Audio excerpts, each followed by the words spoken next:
Yes, what's up mga Lodi? For this video ay gagawa tayo ng masarap na pipino o cucumber salad. Sobrang yummy mga Lodi ang pipino salad. So ano pa ang hinihintay natin? Tara na, gawin na natin.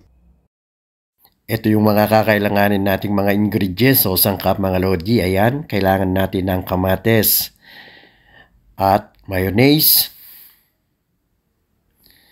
at boiled eggs, nilagang itlog, at lemon or kalamansi, sibuyas, sugar, at syempre dalawang pipino. So, umpisahan na natin. Ang unang gagawin natin mga Lodi ay iwahin natin ang ating mga pipino or cucumber.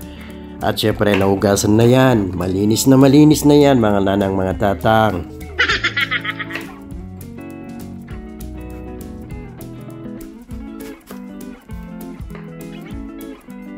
At pagkatapos mga Lodi ay alisin natin ang mga buto-buto ng mga pipino. Ayan.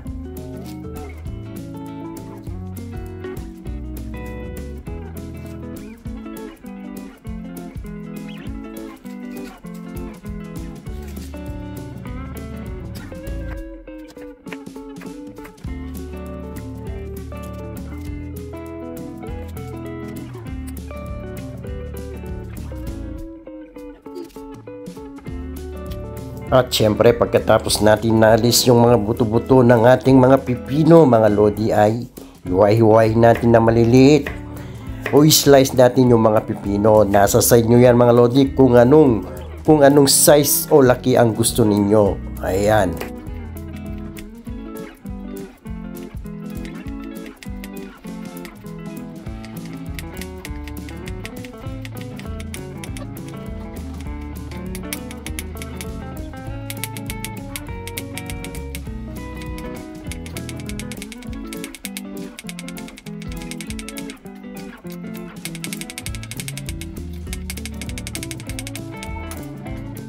At pagkatapos natin nahiwa ang mga pipino natin ay ilagay natin sa isang lalagyan.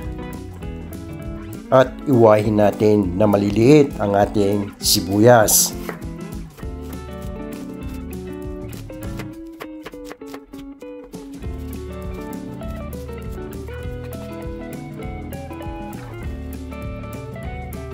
At syempre mga Lodi, pagsamasamahin natin ang mga sangkap, ang mga ingredients. At iwain din natin mga Lodi ang ating mga itlog.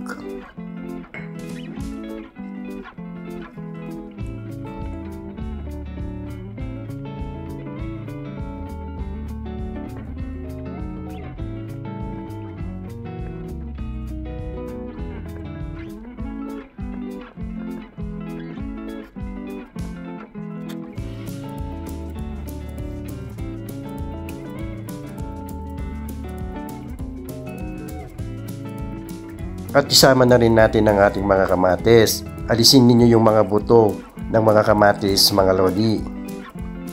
Ayan.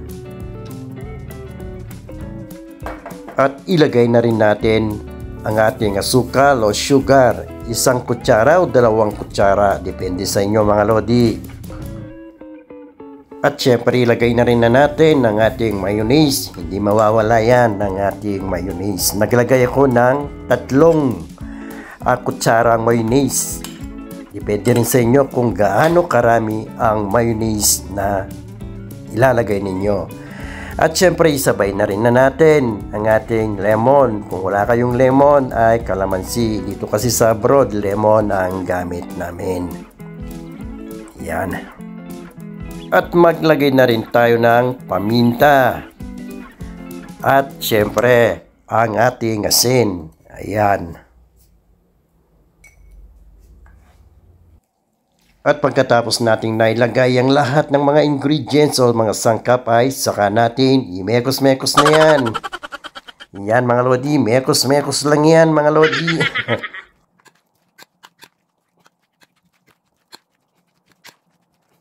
Wow mga Lodi, ito na yung natin, finished product. So yummy! I-try ninyong gawin ito mga Lodi. Napakasarap talaga, lalong-lalo na ngayon, mahal na araw. At sa mga nagdidieta natin dyan, tamang-tama ito sa inyo. At syempre maraming salamat yung hindi pa nakakapag-follow sa aking FB page to follow Team Marciaga TV. Sana naman meron kayong natutunan sa video ito. Maraming salamat sa inyo sa panonood. Hanggang sa muli.